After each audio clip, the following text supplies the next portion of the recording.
You backing something up? Backing up a garbage truck. Oh, why? Why, Ryan? Because it's Waste Management Week. Waste Management Week. You guys, it's fucking Wasted Management Week. Like, how many U of A sorority chicks are going to be walking around Waste Management this next week with cowboy boots and like sundresses on and not having a clue what sporting event they're even at? Are we sure there's going to be any this year, considering recent events? I don't know. That's a good question. Is it going to be the tamest waste management of all time? Because that last year was the shit show, correct? Last year was the shit show, the shit management. Yeah. So like hundreds of people way too drunk, alcohol cut off at the tournament. People are just like sneaking in the gates or whatever they were doing. Bum rushing the gates to get in without a ticket. The waste management this year, it'd be a very different scene, I think. I think wasted management might be over, and we'll find out in a couple of days. I don't know. Actually, when this comes out, it is the opening day of waste management.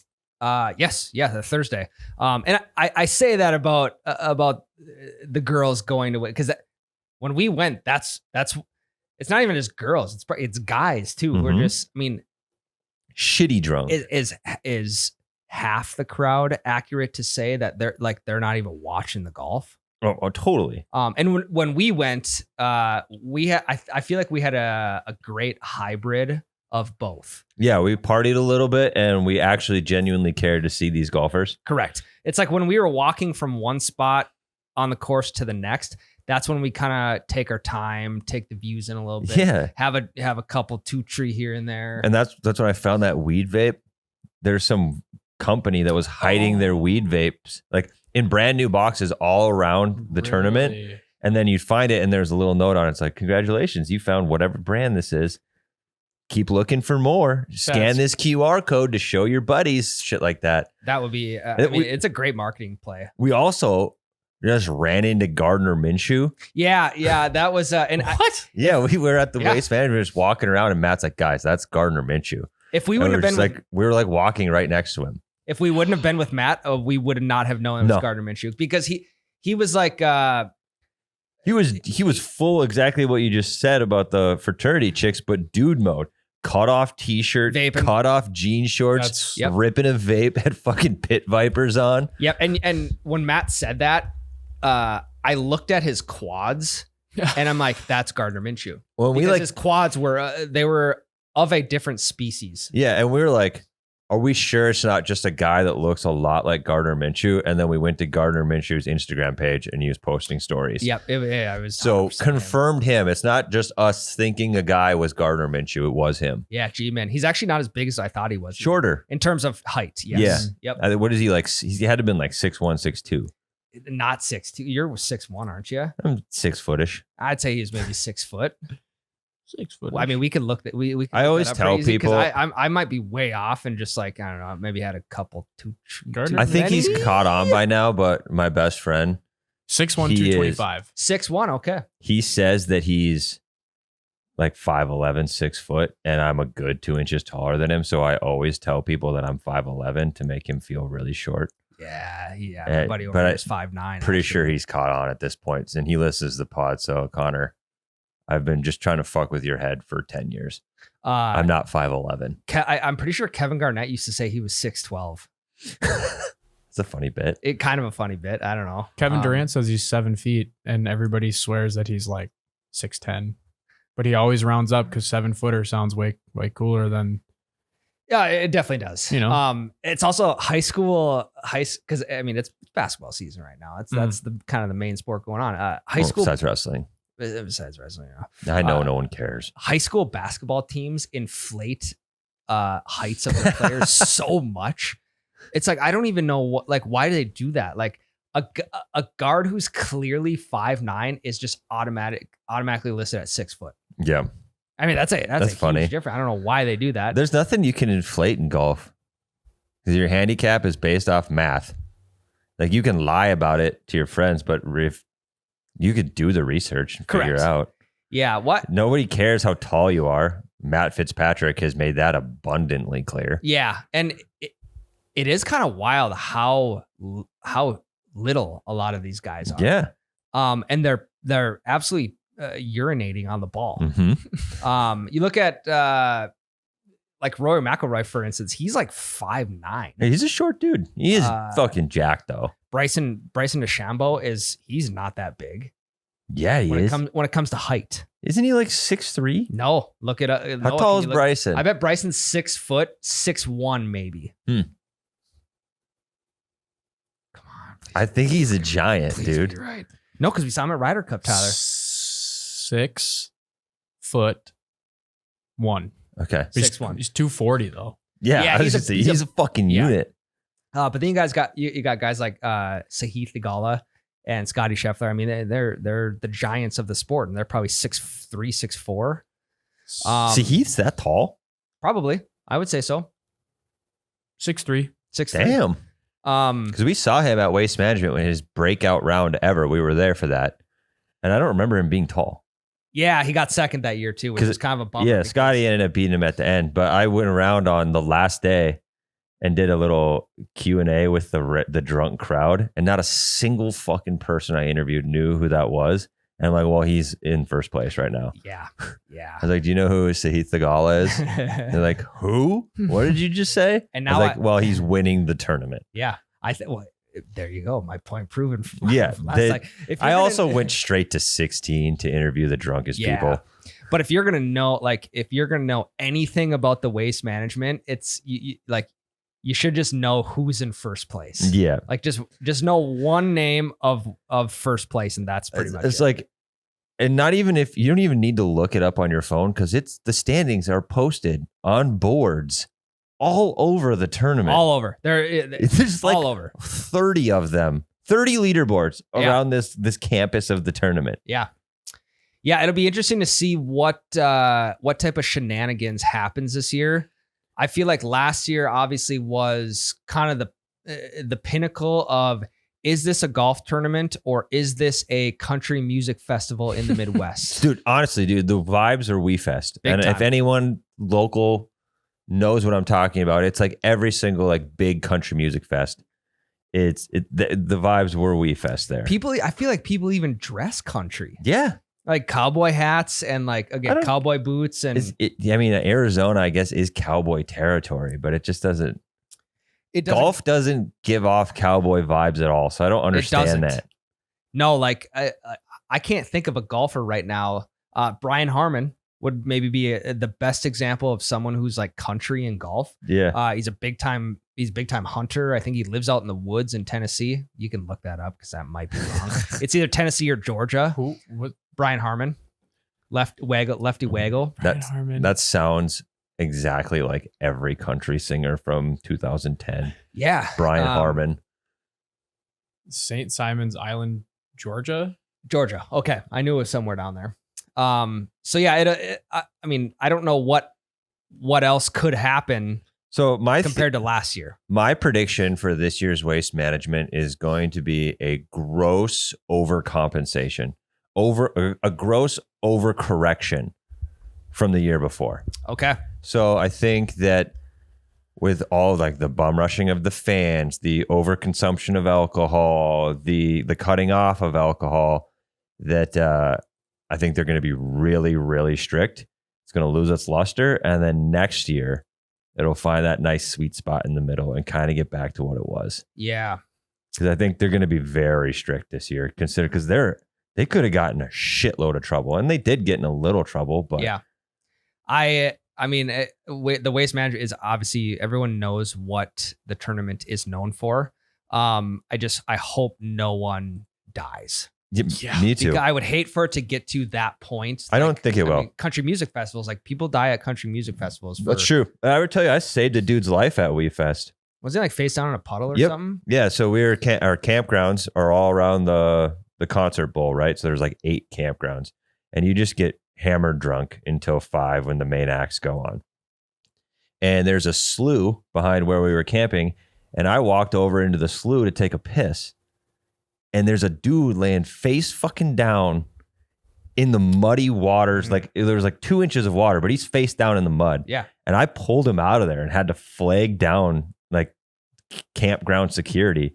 And they Holy came and got him. shit. Like he came too before security got him. But if he would have laid there, Yeah. and it was like 8 campers in a row. It was me and my like high school friends. So this is a random fucking dude that none of us knew that just wandered over here, and clearly no one was looking for him. Yep. So You're you're welcome, pal.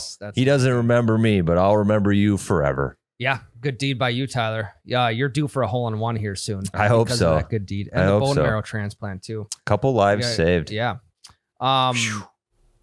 Yeah, I wish we could have been there this year. We say that every year. we say that every year. It's just it's tough with kids. I actually, Last year, you guys said the opposite. I think. I'm glad I didn't go. Yeah.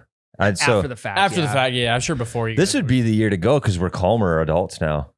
Yeah. When all the rules are strict, because we'll just follow the rules and watch some golf and drink some beers and get cool merch. Yeah, that's true. And then just watch all those young kids being like, "Jesus, Look at these fucking look at kids. these little." Don't they got perps." jobs? Yeah. If you could work any job at the Waste Management, and obviously knowing of like all the shit that happens at the booze tents and like secure, like what job would you want to work that you think would be the cushiest job? Fucking crowd quiet sign guy. That I feel like that'd be tough. No, I would love that. It's a power trip because everyone respects it. Even at the Waste Management, when that sign goes up, people shut up. So a little bit of a power trip. The only thing that's shitty is I'm pretty sure you have to face the crowd. Like you don't get to Yeah. turn around and watch historic putts 6 feet behind you. Yeah, and you have to look the people in the eye who are making noise. Yeah, so maybe I'll change my mind. There's an attendant that stands on the tee box with him, doesn't he? Probably. I would just want a job where I'm right there in the action. If you are the guy holding the quiet sign, though, you can't start yelling at someone to be quiet because you're holding the quiet sign. Well, you You would know like. what I mean? I think there's like security guards, so you're like, hey, fucking this guy, Yeah, so you just divert over the security officers. which is great. All the power, none of the confrontation. Exactly. So I actually don't think I'd maybe want to be a quiet sign guy on like hole 6, You're Or not s- 16. somewhere where the crowd can't really get to. Yeah, and if you're on 16 and there's a hole in one, you're gonna get showered in beer. Yeah, that would be a tough seat. You'd have to just take cover. I hope that doesn't change. I hope they don't shut that down because people were throwing like full beer cans out know. onto which it's like fucking up the green and stuff. I know. So I hope that they don't ruin that and just go back to the empty cups and we still get a shower of stuff onto the course on hole-in-ones. You know what they should do? They should just hand out. Something that will not damage the course or injure a golfer or anybody on the course. Hand something out for everybody walking into 18 where if there is a hole in one, this is the thing that you get to throw down. Paper airplanes. Paper airplane, or I don't know, like fuck. You ever seen it? You know what a butt dart is? It's like you put a coin in the middle of a like a dollar bill or something, and then you like wrap it around the coin and then twist the end. It looks like a dart. You put some like chapstick on the end. No. I've Maybe never something heard like of that. Or That's insane. I don't. That's yeah. Anyway, That sounds made up. Yeah, That does I not can't sound even real. picture it. Even with I'll the tell you. I'll the tell you visual. after. It's not. I'll tell you after. Okay.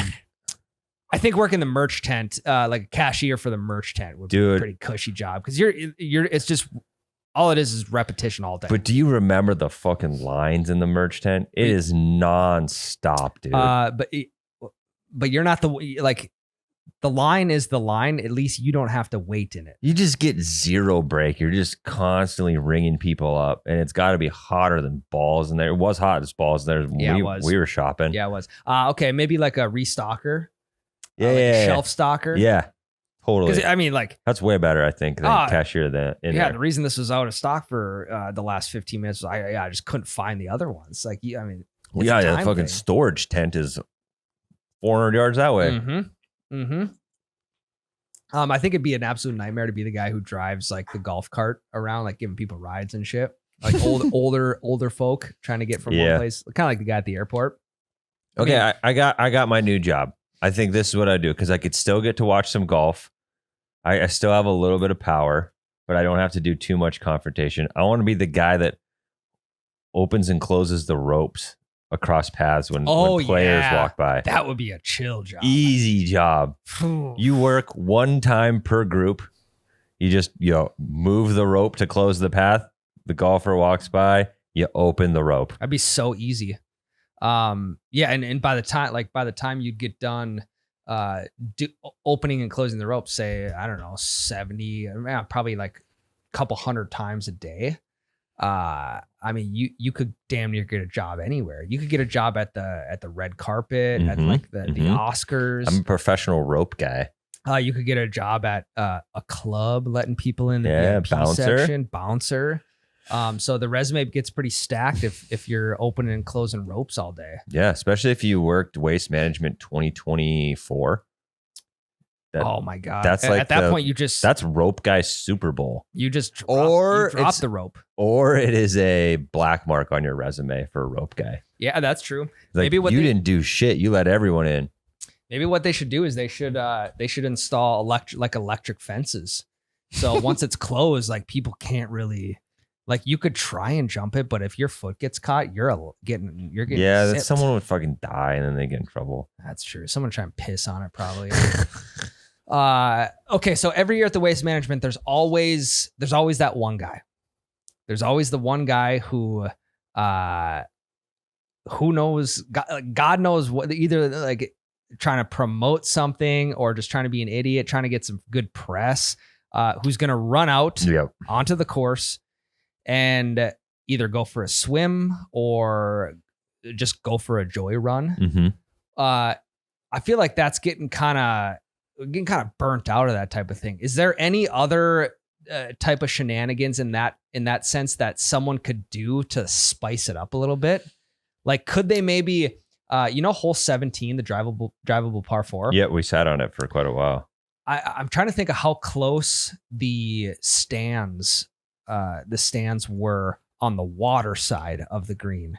So like if someone were to climb up onto the roof and then like do a cannonball into that, I don't little think pond. that's very deep. I think they'd get hurt.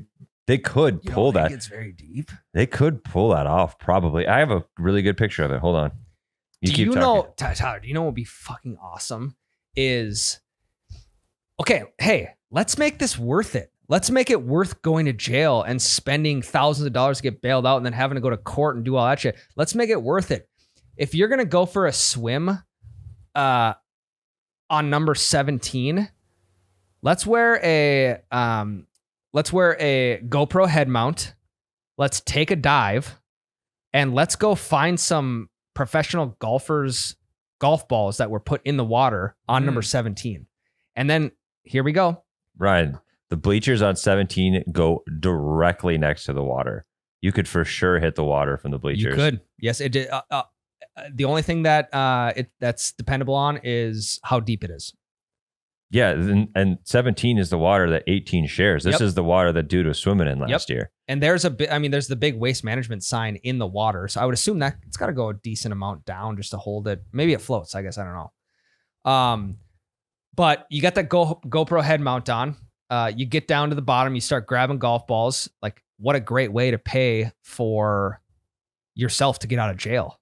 Sell those suckers on eBay. You got proof that dude, this they're confiscating that shit from you. No, I don't think they can. I think they got to just they have to take it when they book you at the jail and then they give it back. Or you can throw them to your buddies. Yeah. Let's make some money off this thing. Come on. We don't just want to go to jail for one post on Zyre Golf. I guess one post on every major golf platform, which is kind of sick. Yeah. To answer your very first question, I think because jumping in the water is pretty similar to what the guy did last year. I think you got to like sneak in a vest and try to get in with a golfer's posse. Just blend in, see how many holes you can make it, just kind of following a group with the vest on. But if with like a worker's vest. Yeah, you put on a yellow vest and you're just like, you follow Scotty Scheffler around all day. I mean, I think if you just put on a Waste Management vest, you're like, hey, I work for Waste Management. I'm clearing garbage that I'm clearing granola bar wrappers that you guys are throwing on the course once you're walking on the fairway. You just need to get a bunch of random lanyards and hold a camera. Because how often are people really grabbing the lanyard? You just have a camera with a neck, with a neck, whatever, hang the camera over the lanyards, they're not going to make you move your camera. Yeah, that's true. You can get into a lot of places with a camera. I've done it. I mean, if you can get into the Super Bowl with fake tickets, which like people have done and they've documented before, Mhm. I think you can get into waste management with some sort of credential. Yeah.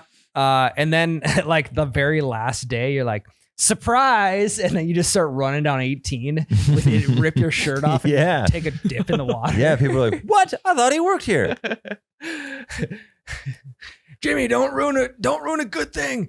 We were just about to give you a promotion. Yeah, dude, because like the cameraman, I have one in this, just wearing white shorts and a blue polo. Like he's dressed like every other person. Huh. Yeah, that's a possibility. Get a little more creative with it. Yeah, it's fucking do a little Ocean's 11, Yeah. but not steal a lot of money. Yeah. Just the spotlight. Also get to the merch tent. If you're going to waste management, get to the merch tent first day because larges and XL is going to be gone. Hey, we day know a 1 or day guy 2. that works in the merch tent at Waste Management. We could have him send us a picture of what the credentials are going to be, and I could absolutely Photoshop myself some. Yeah, you ever seen Night Agent? No. Show on Netflix. Yeah, it's kind of like someone just selling classified intel. There we go. So that's kind of what we're doing in the golf space here. But We won't out our informant, but no, because there's a lot of employees there, so Yeah. they would never narrow it down. Okay, so what we were originally going to open up the podcast was we were talking golf clubs before we hopped on here, and I had brought up a story about letting somebody, which both of you guys know, letting somebody hit one of my clubs on the course, and things didn't go as planned. I maybe should have thought that one through before I said yes. So my question to you guys is do you let other people hit your clubs? If so, why? And if not, why? okay. My answer is very simple to this. Yeah. I just, it's really hard to break a club. And I'm not going to let somebody hit it on the concrete. Like For sure. if somebody wants to tee out with my driver, go for it. If somebody wants to try my irons out of the sand, go for it. And if they absolutely chunk the shit out of my driver, then they just don't get to do it again. That's the thing, though. What if the repercussions of them hitting your driver once results in a cracked shaft or a cracked driver face? I just don't know anybody that's that bad. So, said individual for me is that's Jake.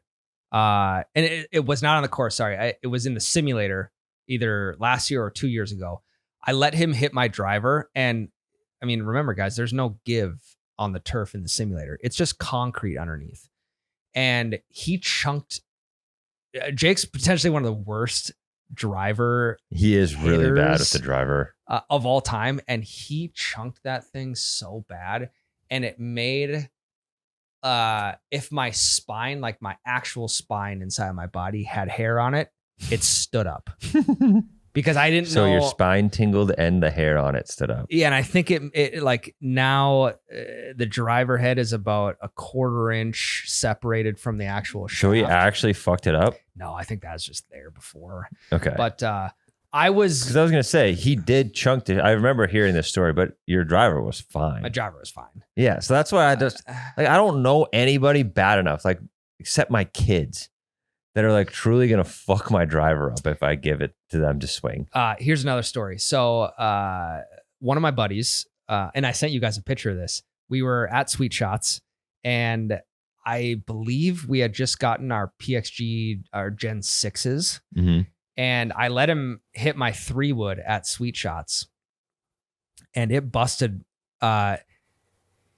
He didn't hit the ball with the driver with the 3-wood head or face. He hit the ball with the shaft. So it snapped the shaft, like right above where it connect, like right above where the head connects to the shaft. It snapped it right above that, and luckily it didn't like fly out into the field. It just pretty much went straight down back onto the hitting mat. So I then had a busted 3-wood. Okay. I mean, I guess I could be wrong. I just I've let people use my clubs many times and have never had any issues. And like one of the worst golfers I know is my brother-in-law, but he's all right. Like he either crushes the fucking ball or it goes 6 feet. Okay. And I've let him use my clubs before, and he swings out of his goddamn shoes. Now, would you say like not like unseasoned golfers, the typical miss for them is a chunk and not a whiff? I would say a chunk is way more common than a whiff, but I would say unseasoned golfers, the miss mostly is a 300-yard slice. Sure. I'm just saying like a miss of the ball in general. Yeah, chunk is way more common than a whiff. Yeah, and that's I think that's what scares me a little bit. I also don't want to like I want to be the one to like scratch a club or fuck a club up or something. See, I'm not worried about scratches. So I get that. They could totally scratch it, but that doesn't bother me. Yeah. I don't know why I have I'm apprehensive to let other people hit my clubs. I get it. It's possessive. Like they're kind of nice fucking clubs. Yeah, I think I've just had a couple too many borderline experiences with. I mean, I've had the one experience with a broken 3-wood. So yeah, I don't know. What about you? Because I feel like you're in the middle of us. Yeah, I'll let people use my clubs, but there's definitely like 1 or 2 people that I golf with that I wouldn't let use my clubs. Because like it's a combination of 2 things. It's like not being good at golf and then also being like reckless. So it's like not being good at golf, but also not being like not caring about their own stuff. So it's like, okay, they're gonna snap my club. They're gonna, you know what I mean? So that's it's like, exactly what I was gonna say. You can get a good bead on how someone takes care of something. So like I look at someone like Jake and I look at his desk upstairs and it's a shit show. There's garbage all over. I can about imagine what his room looks like. That tells me that he doesn't care about his things as much as I care about my things. So I don't know if I'd want to take that chance. But you did. But and I learned my lesson. Yeah. My buddy Jared, for instance, he takes top-notch care of everything. I would let him play an entire round with my clubs. Okay. So it's a person-by-person situation basis. But yeah, usually, I don't know.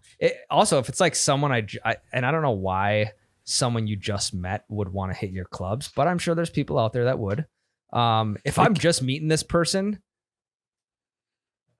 part of me is like, I might just let them hit it just so I don't sound like kind of a dick. Yeah, you don't want to be the assholes like, don't touch my clubs. Yeah. But part of me is also like, dude, I'm never going to see you again after this round. So what if you do break one? Yeah. And then what happens, you know? Yeah. So. Didn't we share clubs at Miles's bachelor party with people? Like not you and me, but like, didn't we have to share clubs because some people didn't bring any? I don't remember. I thought we had to, but whatever. It doesn't matter. But yeah, I'm more than likely going to share my clubs. Yeah. And that's just me. I don't care as much about how pretty and shiny they're going to be because they're going to get scratched eventually anyway. You do bring up really good. I've never actually seen it happen, but you have 2 examples of people fucking the shit up. So yeah, that does give me some pause. And sharing is caring. You share your clubs once, you might be due for a hole-in-one in the future. Yeah. That's my new bid is like, if you did like something semi-good, you're due for a hole-in-one in the future. That's your universal karma now, is not just goodwill, it's hole-in-one will. Yeah. Number of hole-in-ones that you have in your career is based on the number of emails that you forwarded on back in 2005. Well, I'm fucked because I didn't have an email. Or like MSN or whatever. MSN Messenger. I got the text threads. Okay. Back when everything was a forward, you get a text and there'd be 45 other phone numbers on the text. Yeah. Yeah. Those sucked. Mm-hmm. I can understand why I haven't hit a hole-in-one yet either, because I didn't forward on any of those emails. I don't know if the bad luck is if I'm still serving my sentence. Some of those were 30-year sentences. Some of them were 30 years. So it might be another 30 years. Some of them were like 7 years or 12 years. I may still be on. So do those stack, you think? Or is it like if you got a 7-year and a 30-year sentence? You No, just I have think double bad luck for the first 7. Yeah, I think so. Okay, so you don't have 37 years of bad luck. You just Yeah. have really bad luck for the first 7, and then the next 23 is just normal bad luck. Yeah. Yeah, they should. That should be. It should be coming. It should be. The time should be up here pretty soon. That's though. good. Good. So, okay, you guys want to take a quick break, and we'll come back and maybe discuss something else. Yeah. Yeah. All right, guys, we're back. I want to talk to you guys about something in this segment that none of us can really. The 3 of us are more outsiders looking in versus insiders looking out. And the topic at hand right now is the subtle signs that someone is good at golf. Yes. And I think they probably vary from person to person. They vary from course to course. I think we can all kind of agree that just the golf hardo in general, the outspoken golf hardo is probably not that good at golf, and it's not the person that we're talking about today. The more you talk about how you're good at golf, I instantly assume you're not that good at golf. I know. That's why everyone knows how bad I am at golf, because I always talk about how good I am. No, you don't. Oh, okay. I know. Yeah. But yeah, also I'd like to mention too that like this is subtle signs you're good at golf without actually seeing the person golf.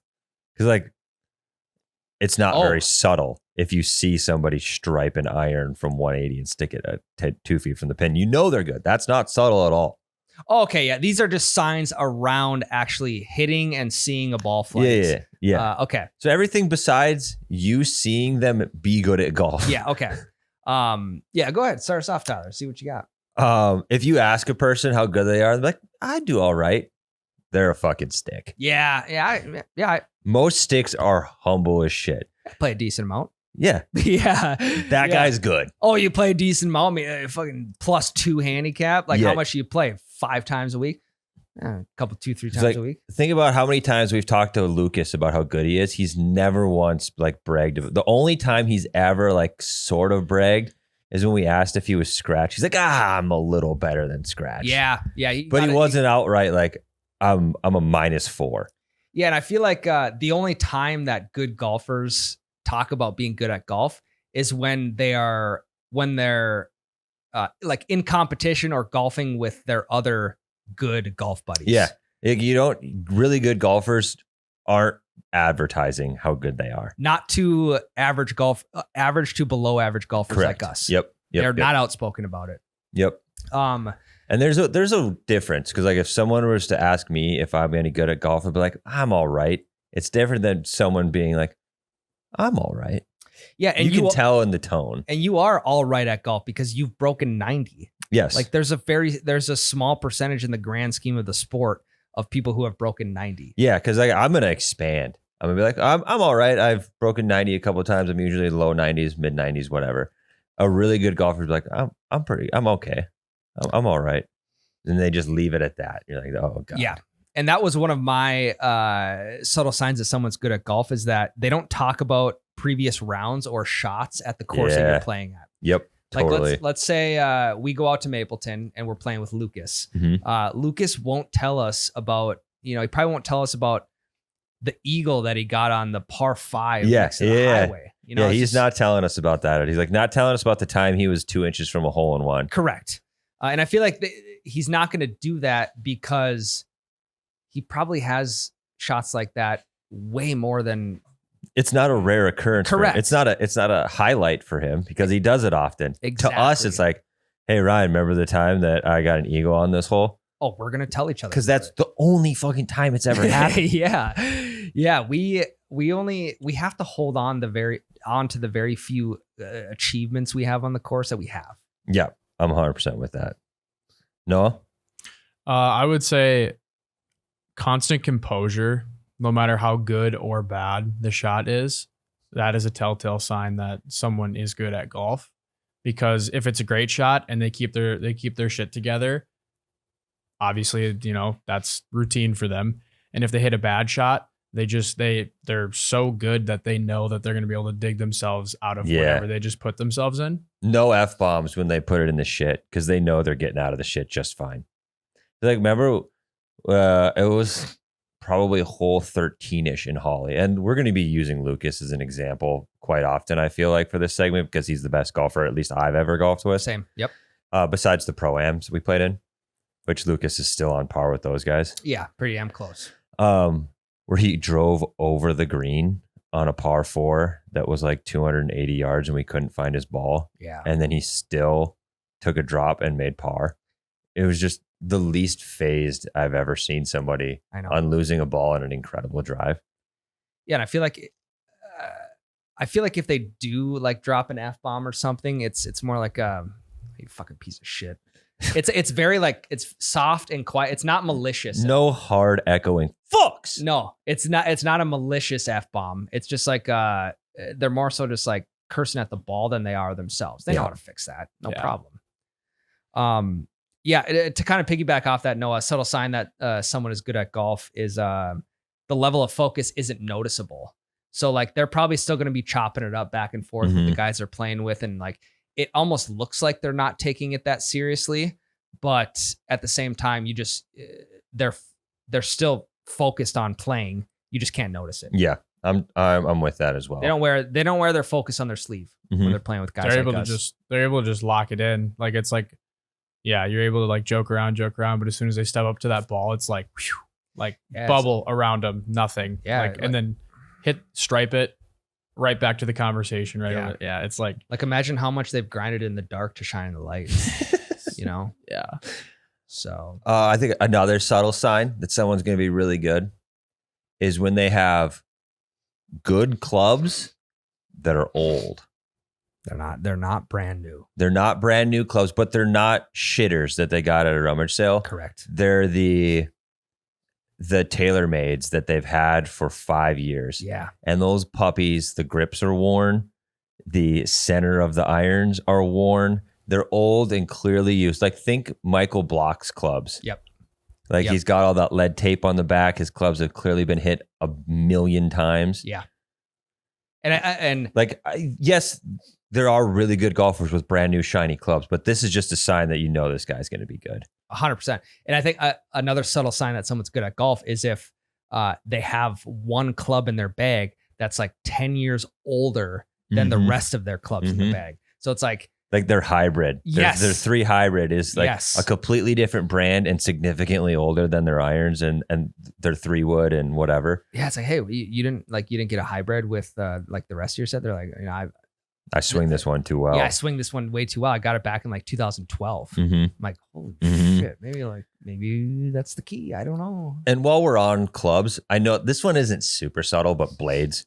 They got blades. They're fucking good. At least they should be. Yeah. You're not gonna. Yeah, you ain't gonna see many people hitting 3-4 inch cavity backs. Yeah, obviously not. Nobody shooting in the 70s has the big ass training aid clubs. No, not 70s regularly. I know you've dipped into there a couple times. You could use cavity backs without it being weird. Yeah, but like if you're in the 70s every single time you play golf, you don't have cavity backs. Yeah, well, and actually some like even some tour pros are going to cavity backs now. Yeah, blades are kind of becoming a thing of the past. But that surprises me. We're not talking like the 2015 cavity backs. That are very noticeable. My old pings. Yes. Yes. We're not talking old pings. They look like a blade putter. Yeah. Yeah. It's wild. Is which one mallet putter? Which one's the fat putter? Mallet or blade? Mallet. Okay. You're talking like the big, like that orange one behind you. Yeah, mallet. That's a mallet. Okay. My old ping irons look like mallet putters. Yeah, I get on board with that. Yeah. Yep. Noah? I would say another sign is not being satisfied with par or bogey. Like I'd say every average golfer is like, at least someone like me is thrilled with a par or thrilled with a bogey in most cases. But if you're with someone and they're getting like maybe visibly upset or just not happy with a par, it's like, okay, this guy obviously is consistently birdieing or has the ability to birdie more than the average golfer. And it's like, all right, this guy can play. I want to expand on this one a little bit. I think for me, a more accurate sign is if they're not celebrating pars. I'm celebrating a par. Me too. They're not. It is quite literally par for the course for them. Yeah. So I think that's where I'm at on that one. Yeah. Another one that I think is a subtle sign is a logo on the bag that is not the brand. Okay. They're either a college golfer or they got it at some sort of academy. I think they're usually it's a college logo, and you're like, yeah, this guy's good Yeah. because we're with a college golfer. So any logo on the bag that isn't the brand of the bag, probably good. Okay. I think like tournament, like the tags and shit like that. They usually got a couple dang. I know we've said that's a hardo move before. I but can't say they're good because I kept my pine to palm tag on my bag for a little too long. Yeah, I mean, and I'm trying not to dress good. apart though. Yeah, I kept it on there for the rest of that season. Yeah. And I was like, I'm a fucking poser. Yeah. Okay, I have two of these. I'm just gonna go back to back with them. Subtle signs that someone is good at golf is they have a stand bag. Hell yeah. Not a cart bag. And white is the dominant color on their golf bag. Okay. I have a very similar one. I had stand bag and they always walk. Okay, yeah, I would agree. Walking with a stand bag. So it's very different. The vibe and the talent level of a person walking with a push cart is different than the talent of the person walking with a stand bag. And then I also put a white towel that doesn't have a clip. White towel without a clip. If they have just a caddy towel, like caddies don't have the towel clip to the bag, they're good. They're like bringing that shit to the green with them. Okay. So white towel that doesn't clip to the bag, they're walking and they have a stand bag, that guy's fucking good. Yeah, and they're walking because they've just walked in either college tournaments or like previous, like just amateur tournaments, whatever. Derek McClister, right? That's his name. Derek, we golfed with. God, I'm trying to think of his last name. At the Pro-Am. Yep. He did all of these things. He walked himself with a stand. Well, he didn't have a stand bag because he had a tour bag or whatever. But he had the white towel that didn't clip. And the more I think about it, Derek Hitchner. Hitchner. Who the fuck is Derek HITCHNER. McClister? Maybe his cousin or something. Anyway, caddy. Derek Hitchner did this, and he's a stick. Yes, he is. As are all of those guys. Okay. Two more. I'm going to go back to back with them. Subtle sign that someone's good at golf is they have some curve to their hat brim. I don't feel like you're not going to see a good golfer with a flat brim. Yeah, I'm out on this one. You know, like the PXG hats we have, there's not a whole lot of curve. Like I have two of them where there's like little to no curve on them. And because I'm a backwards hat guy on the course, I like to see all peripherals. But I'm also not good at golf. Dude, I just know so many hacks that have curve in their hat. I can't get on board with this one. Okay, but then so so that's kind of the way to vet them is like, okay, he's got a curve in his brim, so they move on to the next round. But then something else is going, like they have a cart bag or they're riding in a cart. Then they're out. Yeah, I can't confidently agree with any of you. Everyone with a curve in their hat's going to be good. I have curves. No, not everyone with a curve in their hat's going to be good, but all the good golfers have curves in their hats. Ricky Fowler.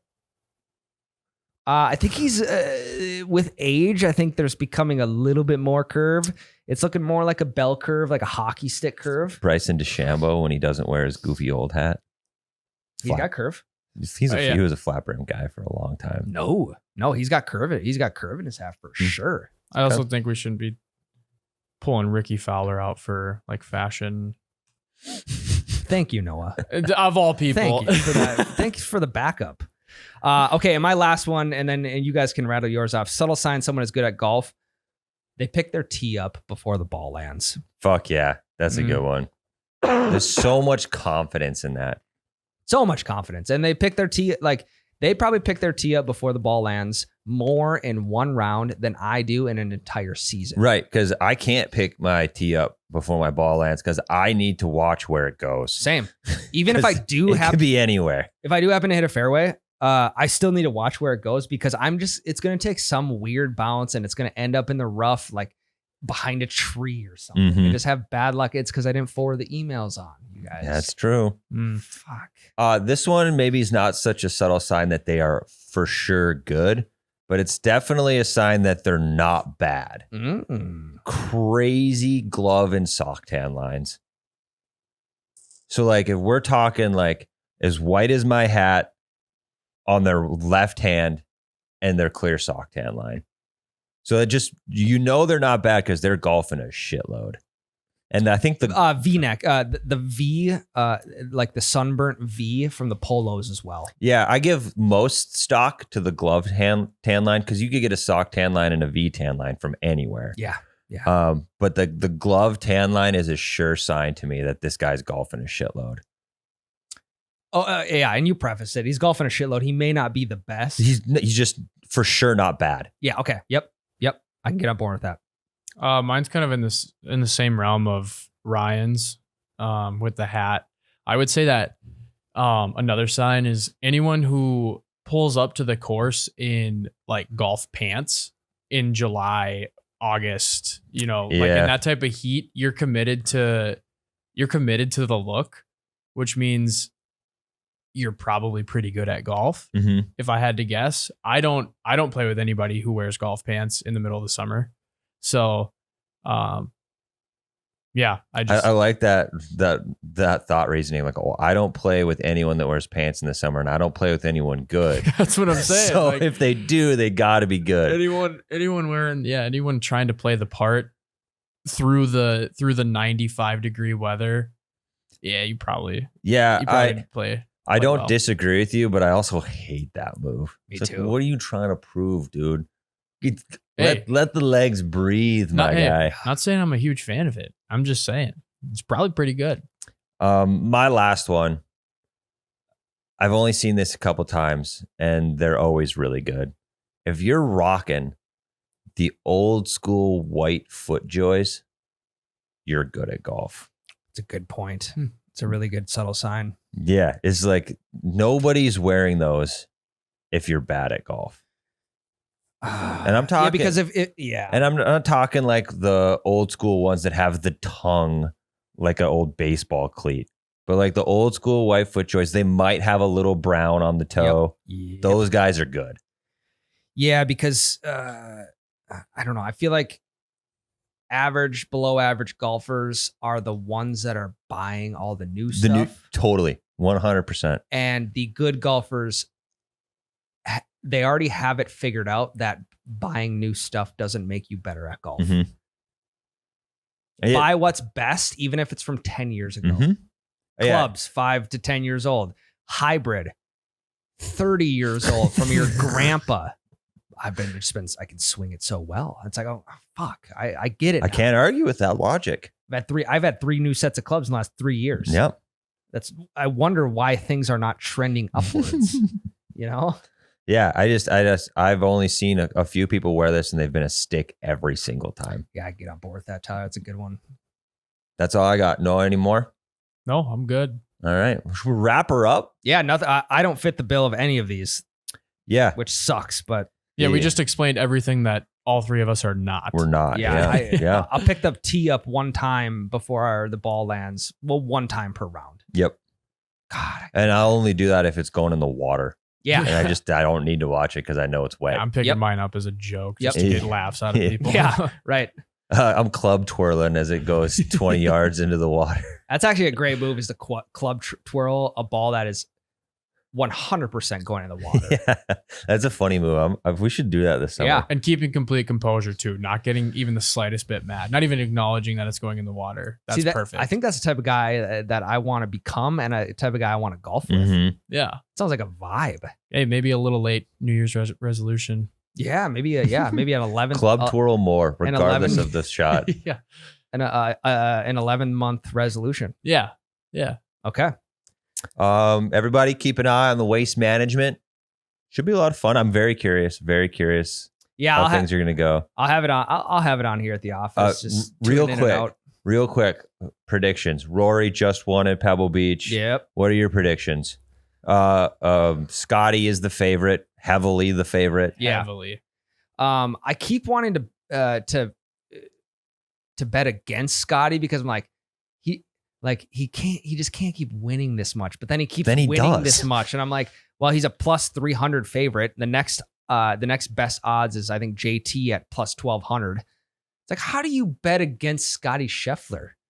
He won it 2 years ago. He won it 3 years ago. He won it back-to-back years. Yeah. Yep, 2 years. Yeah. 2 and 3 years. 2 and ago. 2 out of years 3 ago. years. Yeah. And back to back. So, what a wild card pick by you, Ryan. I'm gonna go Scotty Scheffler. Wow. What a way to start the new year. You get Rory and Scotty going back to back in the two biggest tournaments to start the year. Mhm. I would say the two biggest tournaments. Yeah. I want to go Thigala because he's the hometown kid. I love that story. I just don't think that's going to happen. Okay. There may be a dark horse, and that's what I'm scared about when it comes to betting on golf. It is tough. There will be a plus 3,000 guy who's top 5 last day and maybe makes a run and potentially wins it. Tom Kim plus 3,000. I like Tom Kim. I think that's a good. I like Tom Kim. Underdog little slap. I mean, if you put, he's got the right mood for this type of tournament. Yeah, and people love him. They do. Put $5. He's gonna on have him. the crowd behind him. I like Tom Kim. Put $5 on him winning. It's $155. Hell yeah. You know. Yeah, I wish I could. Can't. Yeah, I know. Yeah, Not wrong the right state. state. Yeah. But We could slap a prize picks lineup on him getting 4 birdies or some shit. Take a quick drive to Iowa. Yep. The old Diamond Joe. Oh. All right, guys. Enjoy the Waste Management if you're going. If not, you got to tune in on TV. I'm sure you got to see some guy running and going for a swim. Yes. We'll see y'all next week. Hey, Love ya. pay close attention to the guys in vests. Yeah. They might be sneaking on. You might fucking see us there. All right. Love you. Love you. love you.